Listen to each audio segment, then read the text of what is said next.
When you speak of your desires before they are manifested, you scatter the seeds of creation to the wind, rather than planting them firmly in the soil of consciousness. I knew a gentleman in New York, a brilliant businessman by all external standards, who constantly struggled to bring his grandest visions into being. Despite his intellect and connections, his most cherished dreams remained elusive. One evening after one of my lectures, he approached me with frustration evident in his demeanor. "Neville," he said, "I've visualized, I've affirmed, I've done everything you've suggested. Yet my business expansion refuses to materialize. What am I missing?" I looked at him and asked a simple question: "To whom have you spoken about these plans?" His expression revealed the answer before his words confirmed it. "Well, I've discussed them with my partners, my wife, my colleagues. I've been gathering opinions to refine my approach." "There," I replied, "is the root of your failure to manifest. You have violated the principle of silence." I explained to him that the unmanifested state is like a delicate embryo in the womb of consciousness. Exposure to the harsh light of external discussion can cause it to dissolve before it has gathered sufficient strength to be born into objective experience. I advised him to cease all discussion of his plans and to commune only with his own wonderful human imagination, which is God himself creating in him. 3 months later, this same gentleman approached me after another lecture, his face illuminated with joy. Without speaking a word, he handed me a newspaper clipping announcing the very business expansion he had been attempting to manifest. "I told no one," he whispered. "I simply knew it was done." This, my dear friends, is the power of silence in manifestation.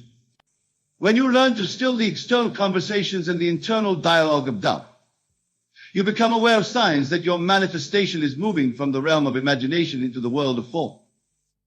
Let me explain the mechanics of this process. Every desire once conceived in imagination exists immediately as a spiritual reality. Your consciousness has already accepted it as complete in what I call the fourth dimension, the realm of spiritual completion.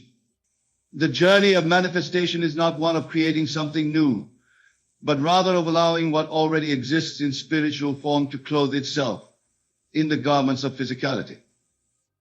This journey from spiritual conception to physical birth requires gestation. And just as an expectant mother does not need to announce her pregnancy immediately to every acquaintance, so too should you guard the sacred state of your unmanifested desires until they are ready to reveal themselves naturally. During this gestation period, if you maintain faithful silence, not an anxious, waiting silence, but a confident, knowing silence, you will begin to witness signs of your manifestation approaching. These signs are confirmations from the universe that the seed you have planted in consciousness is indeed growing, developing, and preparing to burst forth into your three-dimensional reality. What are these signs? They are synchronicities so perfect, so mathematically precise in their timing, that they could not possibly be mere coincidence. They are overheard conversations that seem to speak directly to the desire you have been nurturing in private. They are unexpected opportunities that align perfectly with your inner vision. There are resources appearing just when needed, people entering your life who possess exactly the connections or skills required for your manifestation. I recall a young woman who attended my lectures in Los Angeles. She had been visualizing a very specific home, a Spanish-style villa with a red tiled roof, a courtyard with a fountain, and citrus trees in the garden. The price of such a home far exceeded her current financial means. But she faithfully applied the law of assumption, feeling the naturalness of owning such a home while maintaining complete silence about her desire. One afternoon, she found herself driving in an unfamiliar neighborhood due to a detour. As she rounded a corner, there stood the exact home she had been imagining in her mental scenes. Without thinking, she pulled over to admire it. An elderly gentleman was tending to the garden, and noticing her interest, approached her car. "Do you like this old place?" he asked. "It's beautiful," she replied, careful not to reveal the full extent of her recognition. The conversation that followed revealed that the man was preparing to sell the home, but dreaded dealing with real estate agents and open houses at his advanced stage. He was looking for someone who would appreciate the home's character and history. Within weeks, through a series of events that can only be described as miraculous, the young woman arranged financing on terms that matched her budget precisely, and she acquired the home at a fraction of its market value. When she shared this story with me, she emphasized one crucial detail. I never told anyone what I was imagining, not even my closest friends. But once I began my mental work, I started seeing Spanish tiles everywhere. Magazine covers featuring similar homes appeared in my mailbox. Television programs suddenly showcased Spanish architecture. It was as though the entire universe was confirming that my assumption was being realized, even before the physical home came into my experience. This, my dear friends, is the pattern of manifestation science that appears when one practices faithful silence. Your external reality begins to echo the contents of your consciousness in increasingly specific ways, building toward the complete externalization of your desire. Why does silence possess such power? The answer lies in understanding the nature of consciousness itself. Your consciousness is the only reality. I cannot emphasize this fundamental truth enough. What you are conscious of, you manifest.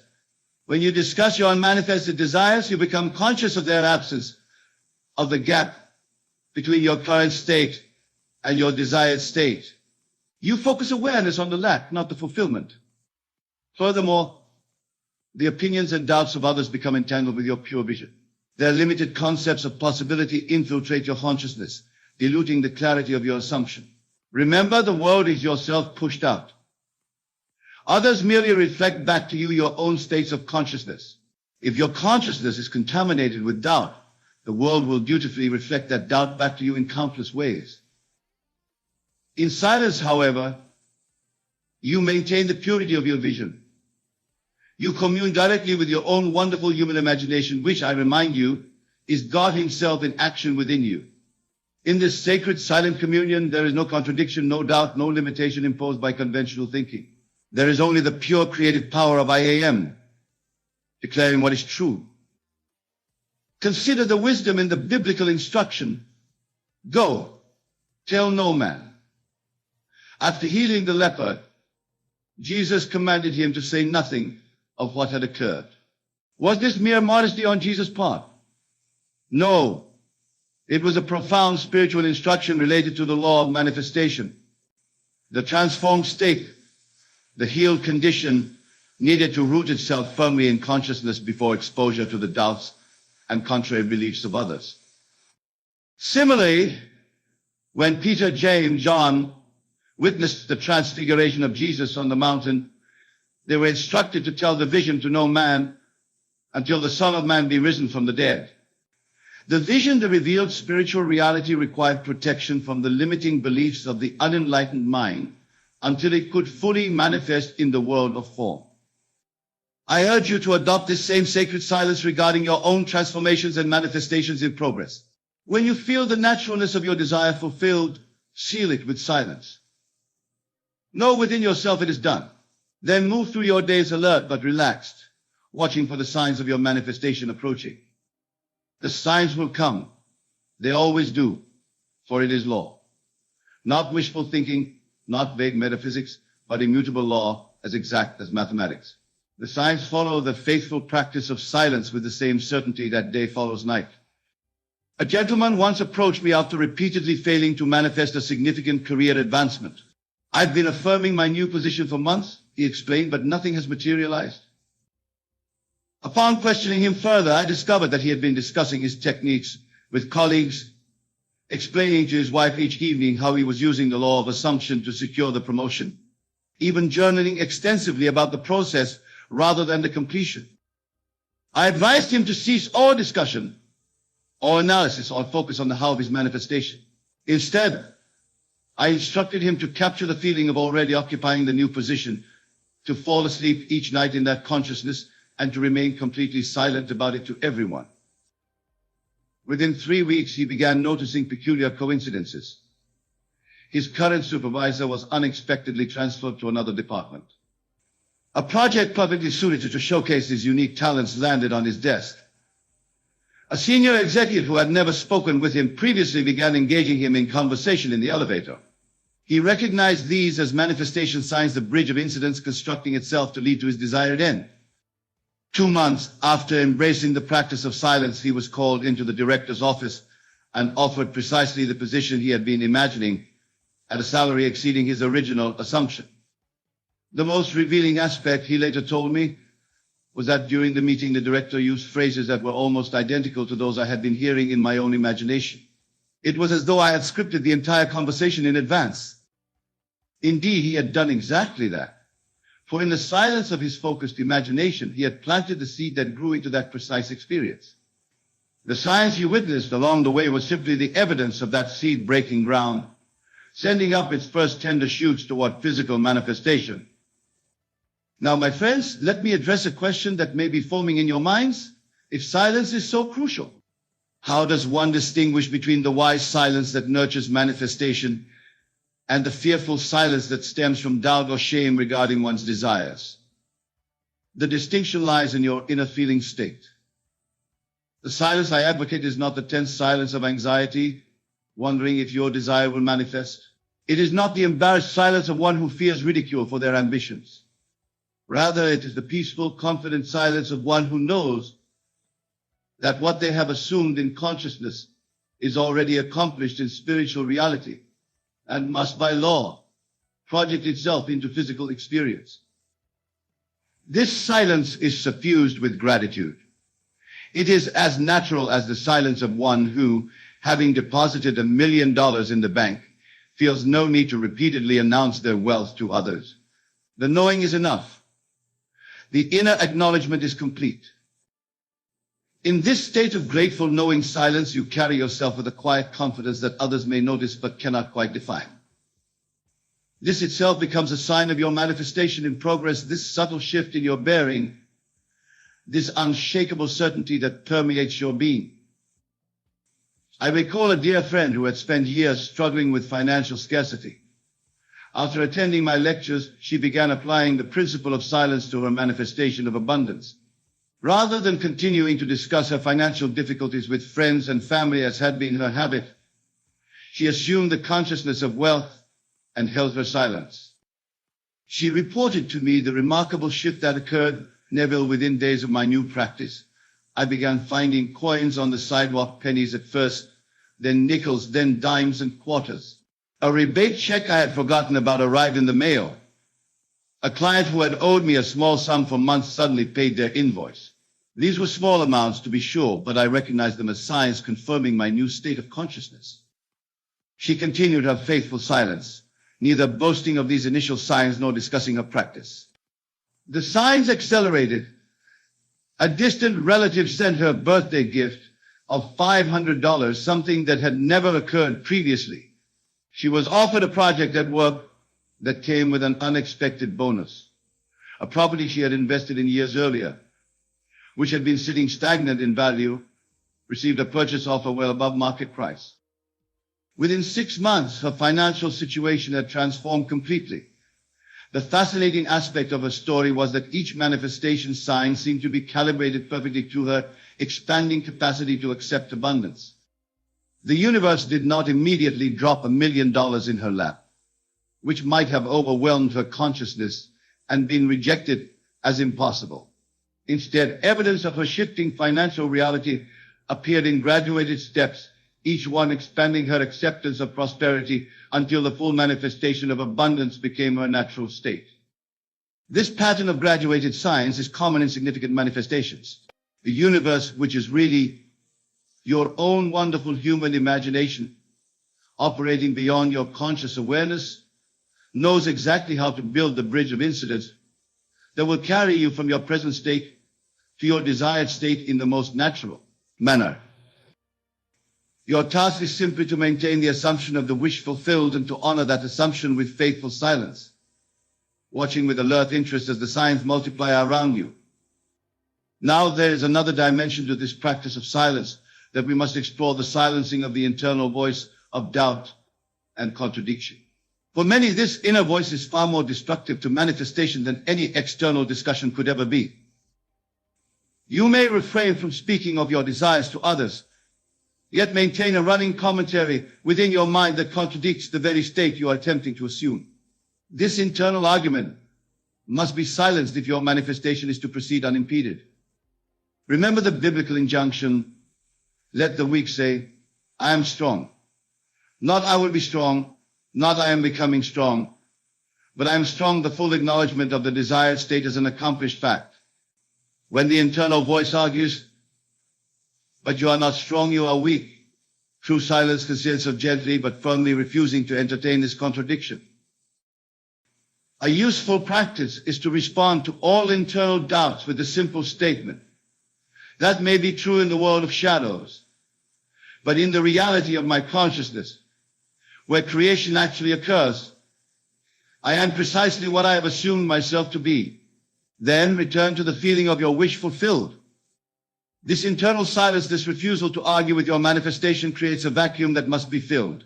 Nature abhors a vacuum, and into the quiet space created by your silenced doubts will flow evidence of your new reality. A distinguished physician who attended my lectures in San Francisco shared with me his experience with this practice. For years he had struggled with an inner voice that constantly reminded him of his humble beginnings, suggesting he was an impostor in his profession despite his credentials and accomplishments. After learning the principle of silence, he began systematically refusing to engage with these thoughts. Whenever the doubtful inner voice spoke, he would acknowledge it briefly, then firmly turn his attention to the consciousness of being an exceptional, confident physician beloved by his patients and respected by his colleagues. The external signs were remarkable, he told me. Within weeks of adopting this practice of inner silence, I received an invitation to speak at a prestigious medical conference, something I had always desired but never been offered. A journal published an article I had submitted months earlier and had nearly forgotten about. Former patients began referring their friends and family to my practice in unprecedented numbers. The most striking sign, he continued, came when a senior colleague who had always been somewhat cold toward me stopped me in the hospital corridor and said, I don't know what's different about you lately, but your diagnostic insights have been exceptional. I find myself looking forward to our consultations. Nothing in my technical abilities had changed. What had changed was my consciousness. And the science confirmed that my inner silence was bearing fruit. This, my friends, is the pattern you will observe in your own life when you practice both external and internal silence regarding your manifestations. The signs will come with increasing frequency and specificity, confirming that the seed planted in imagination is growing toward its inevitable expression in reality. Now, allow me to address another aspect of silence and manifestation signs that is seldom discussed but tremendously important. There will be times in your practice when, despite your faithful silence and consistent assumption, the external world seems to move in precisely the opposite direction from your desire. This apparent contradiction is itself a manifestation sign of the highest order, though few recognize it as such. When your external reality appears to worsen after you have assumed your wish fulfilled, it is evidence that the old structure of your life is being dismantled to make way for the new. This is what the Bible refers to as the shaking of the foundations, the necessary reorganization of your affairs that must precede the establishment of your new state. I recall a woman who had applied the law to manifest a happy marriage after years of disappointment in relationships. Upon assuming the consciousness of being happily married to a loving, compatible partner, she maintained perfect confidence about her inner work. Within weeks, her current relationship, which had been stagnant but comfortable, suddenly dissolved in a series of unexpected conflicts. Her living situation changed abruptly, forcing a move. A job opportunity arose requiring relocation to another city. Friends expressed concern, seeing only the apparent dissolution of her life's stability. Had she broken her silence and engaged with their concerns, accepting their perspective of tragedy and loss, the bridge of incidents would have been interrupted. Instead, she recognized these dramatic changes as necessary components of her manifestation, the clearing away of structures that could not support her new state of consciousness. She maintained both her assumption and her silence, watching with alert interest as events unfolded. Within 6 months of this apparent collapse of her previous life, she had met and married a man who embodied every quality she had included in her assumption, in circumstances that could never have manifested had her previous relationship, location, and employment remained intact. The lesson here is profound. The signs of your manifestation may include apparent setbacks that are in reality the perfect path toward your desire's fulfillment. In silence, you develop the wisdom to recognize these signs correctly, neither resisting them nor interpreting them as failure of your manifestation. This brings us to a critical understanding about the practice of silence of manifestation science. The ultimate purpose of this practice is not merely to obtain the things or circumstances you desire, but to develop a direct first-hand knowledge of how creation works. It is to experience yourself as the creative power of the universe, to know yourself as God in action. Each time you maintain faithful silence and witness the signs of your manifestation unfolding in perfect order, you deepen this knowledge. It becomes not merely an intellectual concept, but a lived experience, as real and undeniable as your own hand before your face. With each successful manifestation, your consciousness expands. What once seemed miraculous becomes natural. What once required careful practice becomes spontaneous. You move gradually from the consciousness of applying techniques to manifest desires to the consciousness of being the manifestation power itself, expressing naturally through all aspects of your life. Consider the development of any skill playing the piano, for instance. The beginner must consciously think about each note, each finger placement. With practice, the conscious effort diminishes until the accomplished pianist plays complex compositions without thought, the music flowing through them as a natural expression of their being.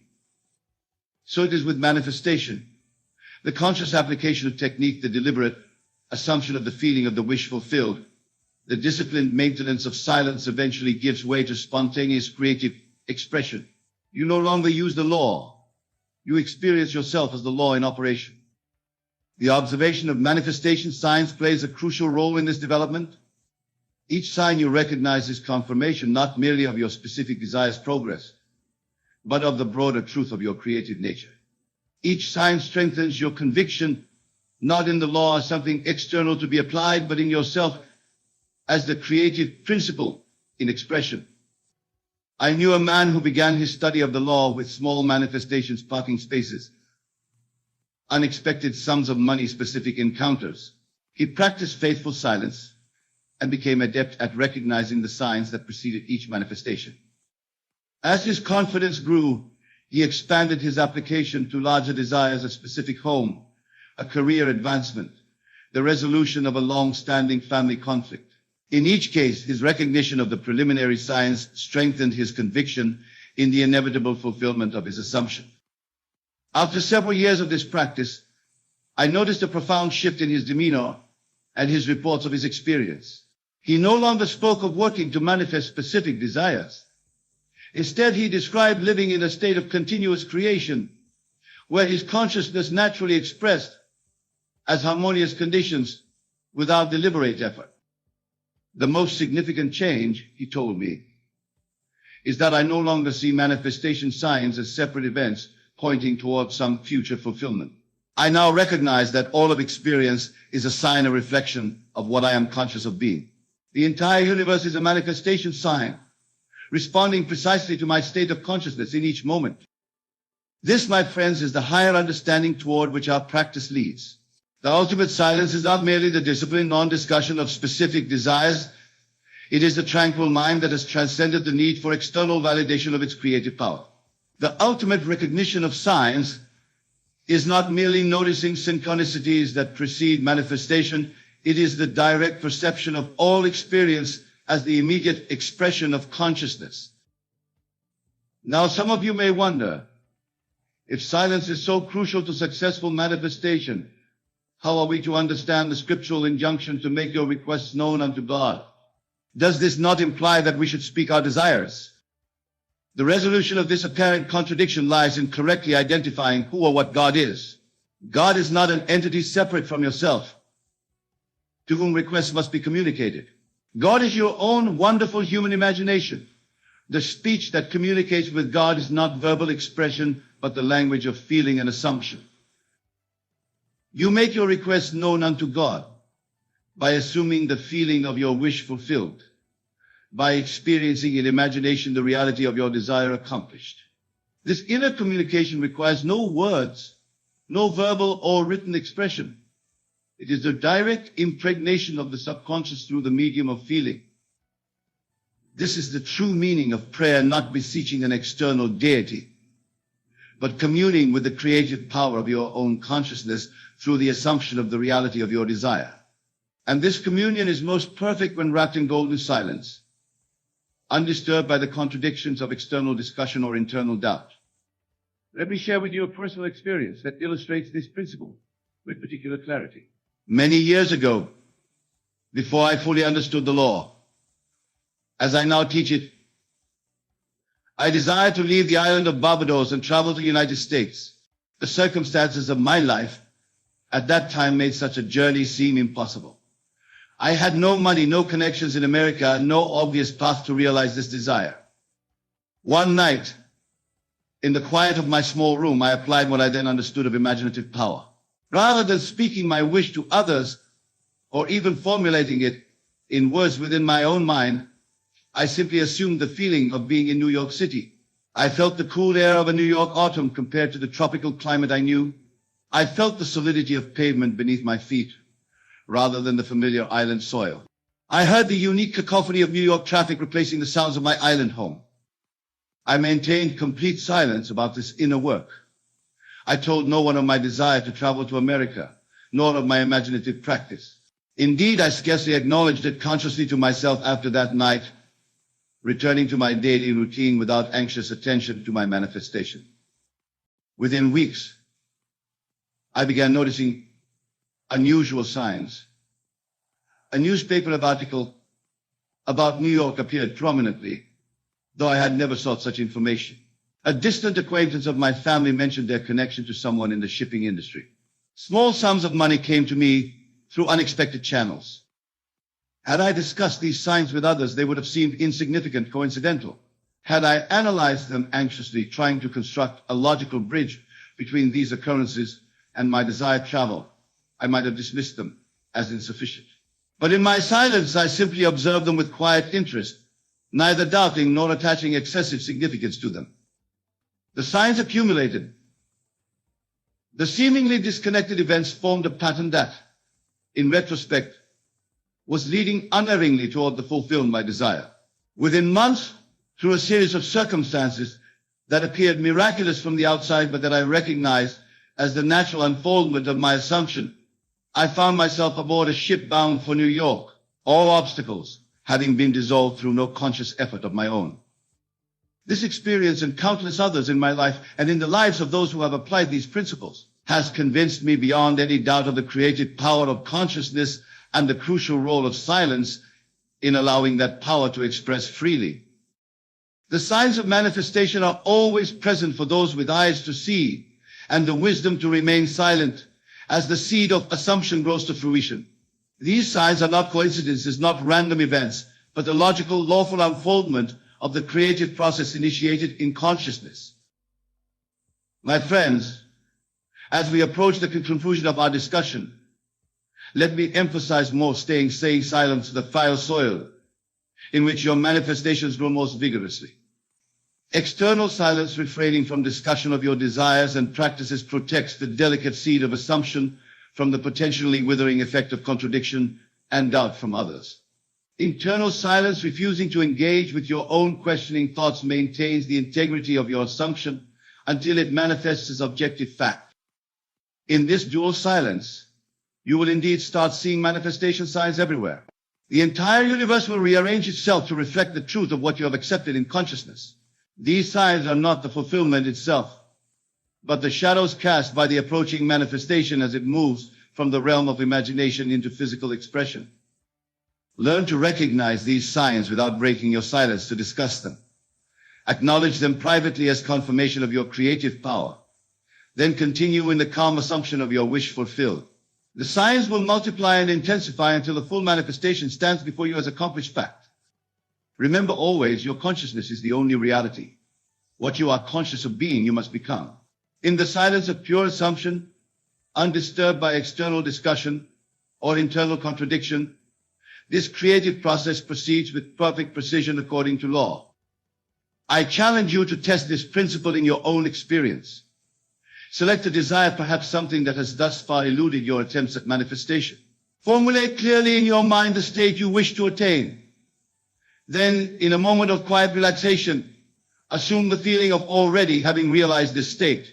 Feel the naturalness of it, the reality of it, until the assumption carries the conviction of reality. Then maintain your silence, both external and internal. Tell no one of what you have done. Do not analyze the process or look anxiously for results. Simply live from the assumption that what you have imagined is already fact.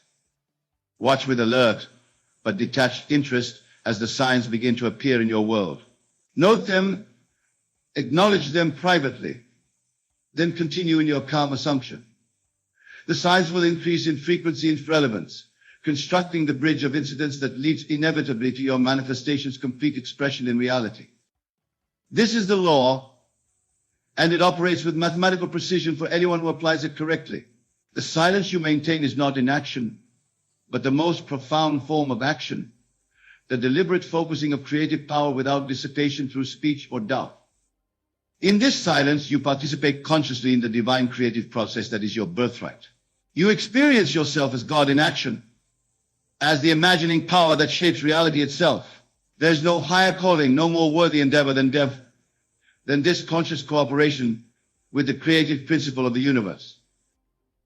So I say to you with all the conviction of my being, stay silent, and you will indeed see manifestation signs everywhere, signs that confirm your true identity as the operant power of the universe, signs that validate your direct participation in the creation of your reality, signs that herald the imminent expression of your assumption as concrete fact in your world. The signs are the shadows cast by your approaching manifestation.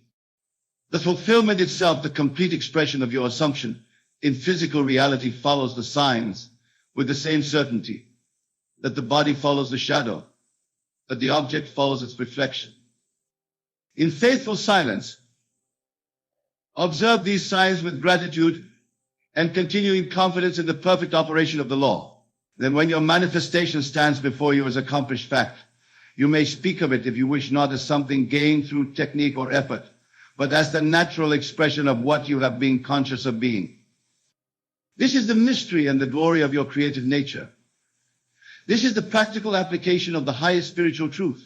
This is the law that sets you free from limitation and reveals you to yourself as the divine creative power in expression. Stay silent, watch for the signs, and know beyond all doubt that what you have assumed in consciousness must manifest in your experience. It is done. You see, my dear friends, the world of manifestation, that is the world of physical activity, is not the primary reality. It is, in fact, secondary to the world of imagination. Your imagination is the very workshop of creation, the place where all things begin. It is the source from which all that is made flows forth into being. And it is through the power of your imagination, harnessed and directed through visualization, that you can shape your reality to match your deepest desires. Now, I know that for many of you, this may seem like a radical concept. You have been taught from childhood that the world is a fixed, unyielding place, and that your role in it is largely that of a passive observer, subject to forces beyond your control. But I am here to tell you that nothing could be further from the truth. You are not a mere spectator in the grand theater of life, but its author, director, and star performer, all rolled into one. The technique I am about to share with you is not new. It is old as consciousness itself. It has been used by the great mystics, sages, and creators throughout history. It is the very method by which the universe itself came into being. And yet, for all its power and antiquity, it remains largely unknown or misunderstood by the vast majority of people. This technique is based on a simple yet profound principle. That which you hold in your imagination with feeling and conviction must, by the very laws of creation, manifest in your physical experience. It is not a matter of if, but when. The only variable is the intensity of your belief and the clarity of your vision. Let us begin by understanding the nature of imagination itself. Your imagination is not, as many believe, a frivolous faculty useful only for daydreaming or entertaining idleness. It is in fact the very essence of your being. It is the God power within you, the creative force that shapes worlds. When you imagine, you are literally tapping into the same power that brings galaxies into being and sustains the very fabric of existence. But here's the crucial point. Your imagination operates unceasingly, whether you are consciously aware of it or not. Every moment of every day, you are using this God power to create your reality. The question is not whether you are using your imagination, but how you are using it. Are you using it consciously with purpose and direction, or are you allowing it to run wild, reflecting and magnifying your fears, doubts, and limiting beliefs? The technique I am about to share with you will enable you to harness this power consciously and deliberately. It will allow you to direct the full force of your creative imagination towards the realization of your desires. And make no mistake, my friends, when applied correctly and consistently, this technique never fails. It cannot fail, for it is based on the fundamental laws of creation itself. Now let us delve into the heart of this technique. The first step is to clearly what it is you wish to experience. This may seem obvious, but it is a step that many overlook or rush through. You must be absolutely clear about what you want. Vague wishes or general hopes will not suffice. You must be specific and detailed in your desire. Once you have clearly defined your desire, the next step is to create a scene in your imagination that implies the fulfillment of this desire. This is where many people falter, for they focus on the process of achieving their desire rather than the end result. But I tell you this, the how is not your concern. Your task is to focus solely on the end, on the feeling of your desire fulfilled. For example, let's say your desire is for a new home. Don't visualize the process of house hunting, securing a mortgage, or moving. Instead, create a scene that implies you are already living in your new home. Perhaps you are entertaining friends in your living room or waking up in your bedroom. The specific scene doesn't matter as long as it implies the fulfillment of your desire. Now here's where the real power of this technique comes into play. Once you have created your scene, you must enter into it fully. You must make it so real in your imagination that it takes on the tones of reality. You must see it, feel it, touch it, smell it, hear it.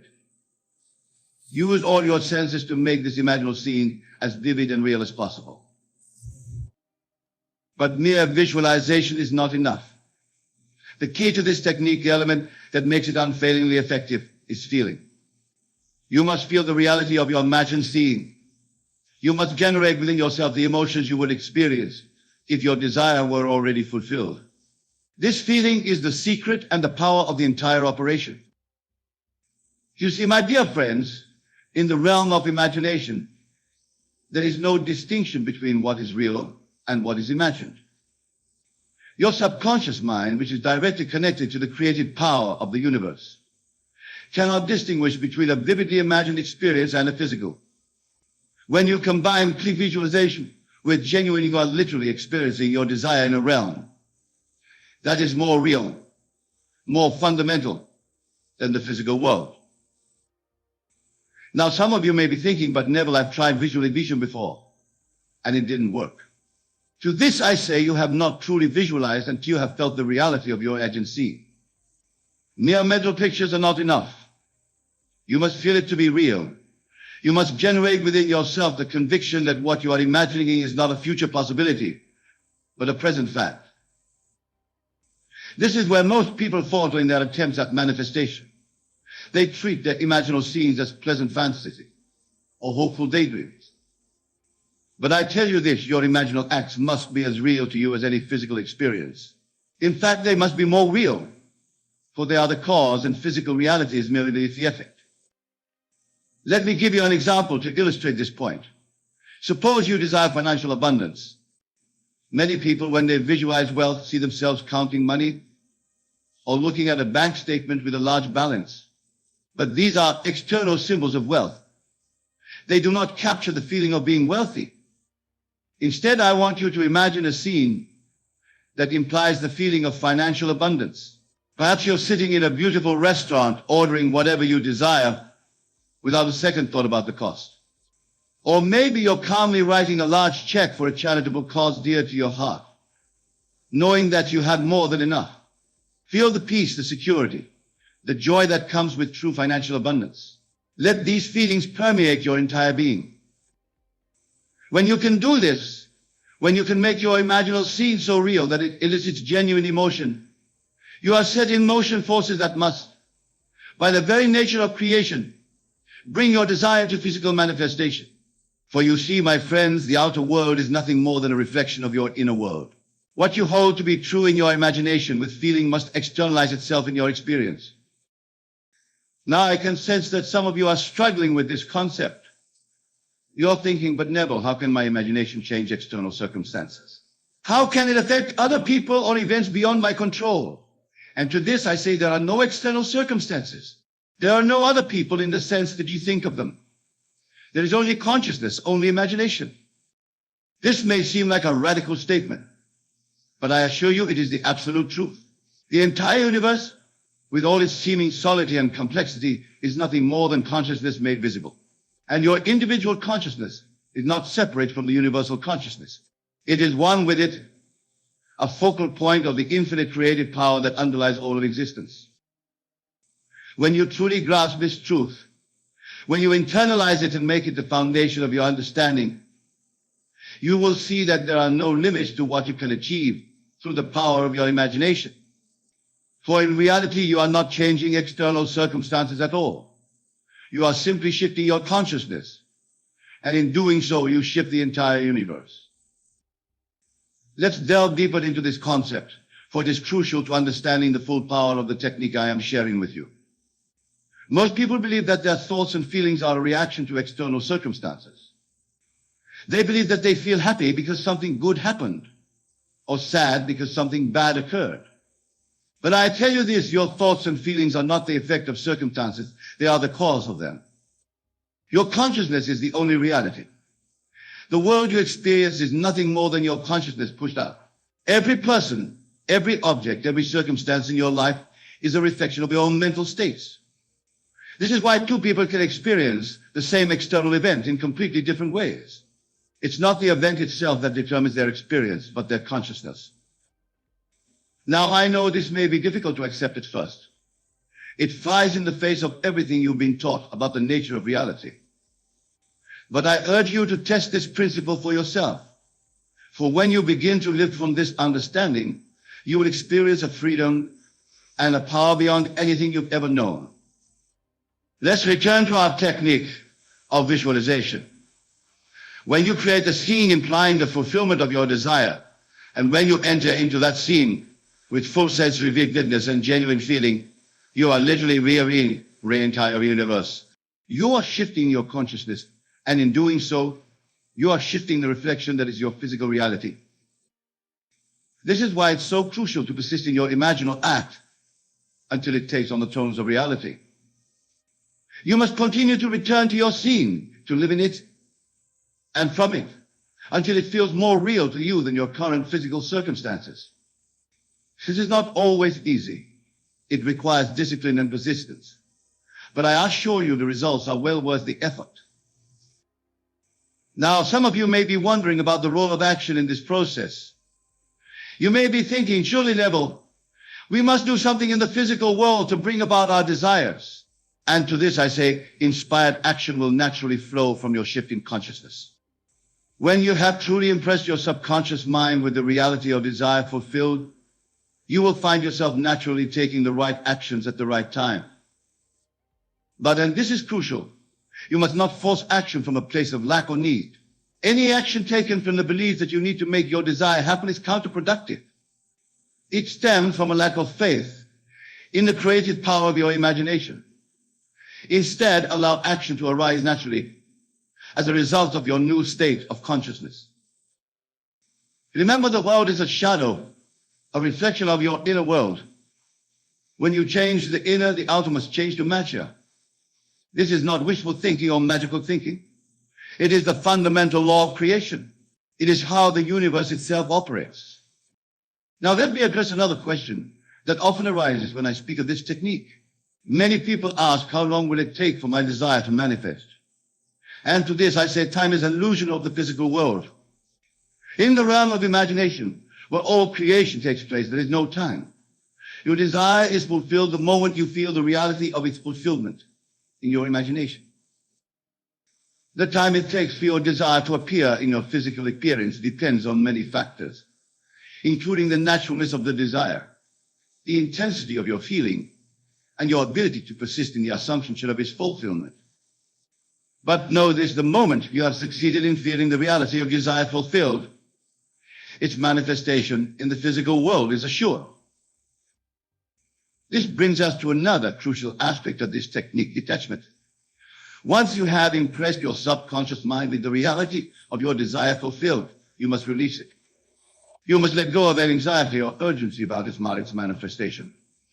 For anxiety and urgency stem from a lack of faith, from the belief that your desire is not yet yours. Instead, lie from the calm assurance that what you have experienced in imagination is now a fact. Go about your daily life from this new state of consciousness. This doesn't mean you forget about your desire. Rather, you live from the state of its fulfillment, regardless of what your physical senses are telling you. This detachment is not indifference. It is supreme confidence. It is the knowing that what you have claimed in imagination is now yours in reality, and that its physical manifestation is merely a matter of time.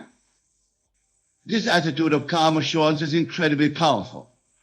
It aligns you with the creative force of the universe and allows your desire to manifest with ease and grace. Now I want to address a common pitfall that many fall into when practicing this technique. They visualize their desire, they feel its reality, and then they look to the physical world for signs of its manifestation.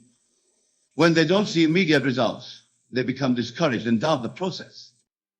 But I tell you this, do not judge by appearances.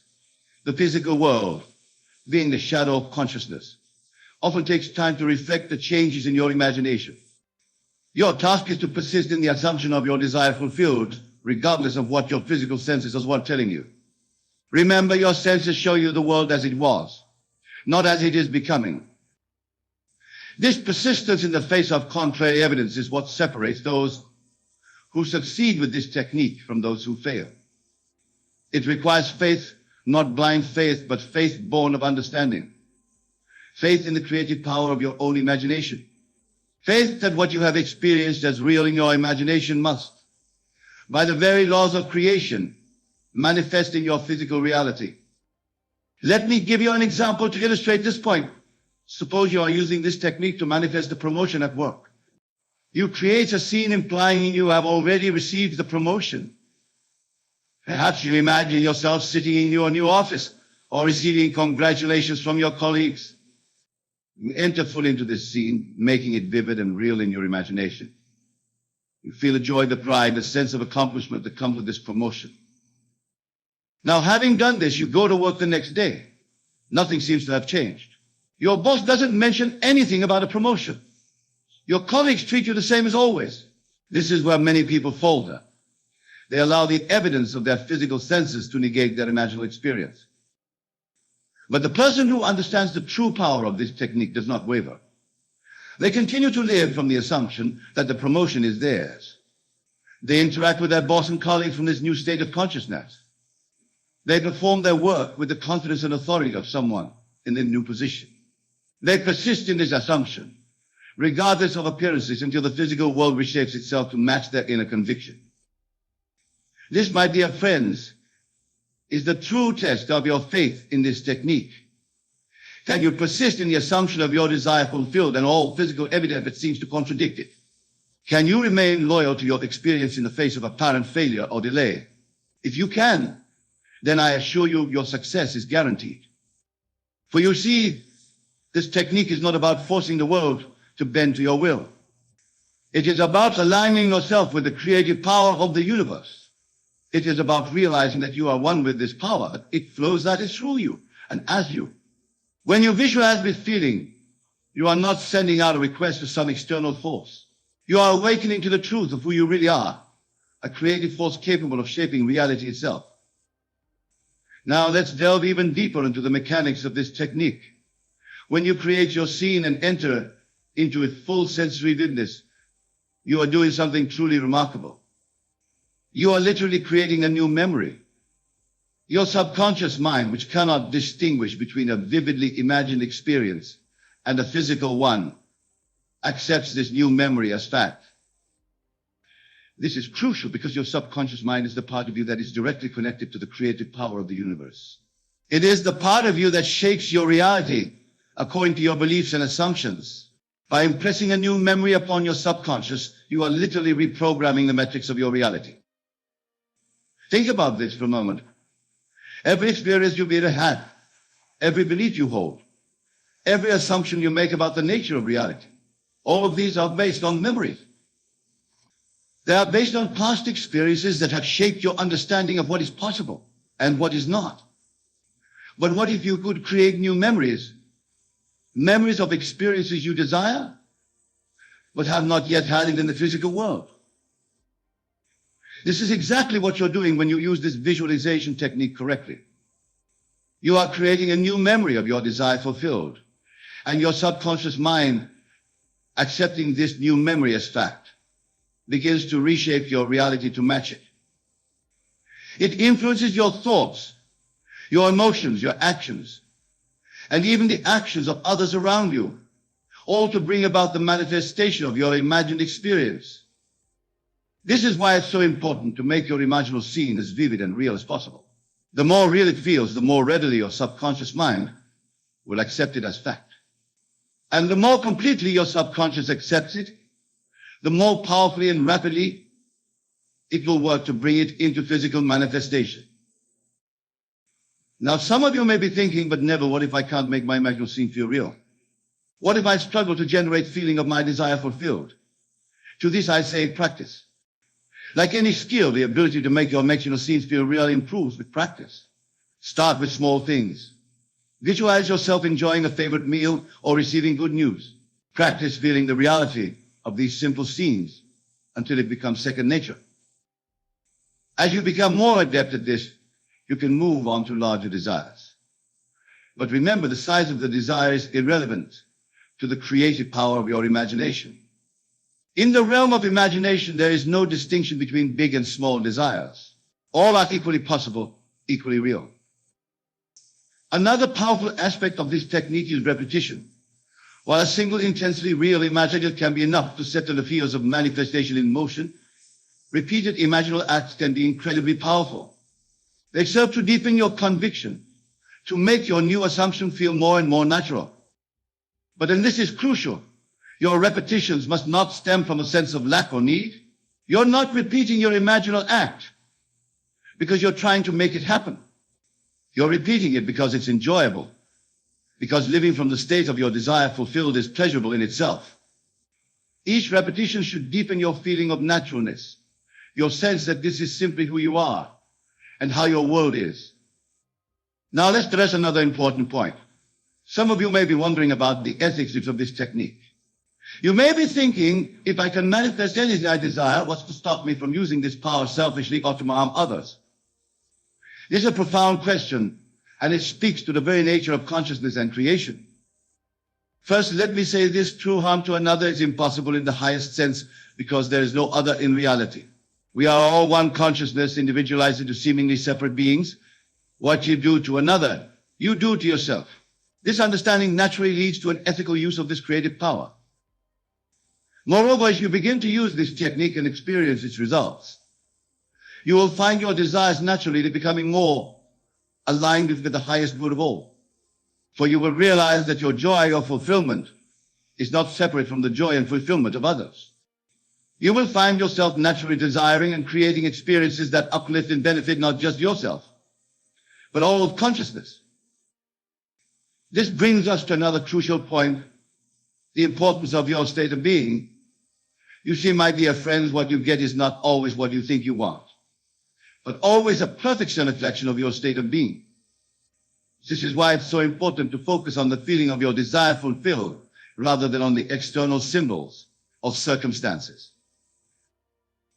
For example, if you think you want wealth because you believe it will make you feel secure and free, focus on the feeling of security and freedom rather than on specific amounts of money. For it's entirely possible to have great wealth and still feel insecure and constrained. Conversely, it's possible to feel deeply secure and free with modest means. By focusing on the state of being you desire, you open yourself to countless ways in which the universe can deliver that state to you. This understanding also helps to dissolve any sense of conflict or competition in your manifestations. You're not trying to get something at the expense of someone else. You're simply aligning yourself with the state of being you desire and allowing the infinite creativity of the universe to bring it in a way that serves the highest good of all. Now, as we near the end of our time together, I want to touch on one final crucial point. This technique, powerful as it is not merely a tool for getting things or achieving specific goals. It is in its deepest sense a path to self-realization. For as you practice this technique, as you experience its results, you come to a profound realization you are the creator of your reality. This realization is nothing less than an awakening to your true nature. You begin to understand that you are not a limited physical being subject to the whims of an external world. You are consciousness itself, the very substance and source of all that is. The world you experience is your consciousness made visible. As this understanding deepens, you may find your desires changing. The things you once thought would bring you fulfillment may lose their appeal. Instead, you may find yourself drawn to experiences that expand your consciousness, that allow you to express more and more of your true divine nature. This, my dear friends, is the ultimate purpose of this technique. Yes, it can bring you the things you desire in the physical world. But more importantly, it can lead you to the realization of who you truly are. It can awaken you to your own divine nature, to the limitless creative power that is your birthright. So as you go forth from here, as you begin to apply this technique in your own life, remember this: you are not merely seeking to change your circumstances. You are embarking on a journey of self-discovery. You are uncovering the truth of your own being. And in doing so, you are fulfilling the very purpose of creation itself. Fifthly, the entire universe, with all its infinite diversity and complexity, is consciousness exploring itself, experiencing itself in endless variety as a form and expression. And you in your individual life are the universe doing exactly that. Your desires, your imaginal acts, your experiences, all are the universe coming to know itself through you. As you use this technique, as you create and live from the state of your desires fulfilled, you are participating consciously in this grand adventure of creation. You are aligning yourself with the very purpose of existence. And in doing so, you open yourself to experiences of joy, fulfillment, one wonder beyond anything you may have previously imagined. So go forth, my beloved friends, and create. Use this technique with confidence and joy. Know that as you do so, you are not just changing your individual circumstances, but participating in the evolution of consciousness itself. You are fulfilling your divine purpose, expressing the infinite creative power that is your true nature. Remember always, your imagination is the God power within you. It is the creative force that shapes worlds. Use it wisely, use it lovingly, and use it often. For in doing so, you not only transform your own life, but you contribute to the transformation of all of creation. And know this, as you embark on this journey, as you begin to live from the power of your imagination, you are never alone. The entire universe supports you in your creative endeavors. For your success, your joy, your fulfillment is the success, joy, and fulfillment of life itself.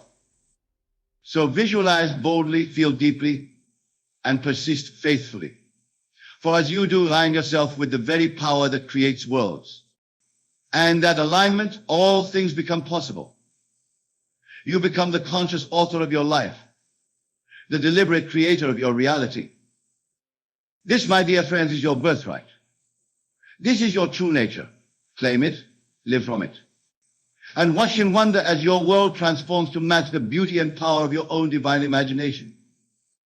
Thank you, And may your journey of conscious creation be filled with joy, wonder, and the deep satisfaction of expressing your true divine nature. Remember always, you are the operant power in your world. You are the God power made manifest. Live from this truth, and all that you desire must come to pass. For such is the law of creation, and such is the power of your own wonderful human imagination. I wish to share with you the most profound truth about happiness, a truth so simple yet so revolutionary that it will transform your entire existence once you truly grasp it. Happiness is not something to be pursued. It is not something to be found. Happiness is a state of consciousness, and consciousness is the only reality. Let me tell you why this understanding is so crucial to your life. Every single thing you experience, every emotion you feel, every circumstance you encounter originates first in your consciousness. Your mind is not merely a recorder of events, it is the creator of all that you experience. When I tell you I can do it, you can do it, we can do it, I am not speaking of mere positive thinking. I am revealing to you the very law by which the universe operates. For in consciousness, in your wonderful human imagination, there is no limitation, no boundary, no impossibility. Consider this profound truth right now. In this very moment, you are choosing your state of consciousness.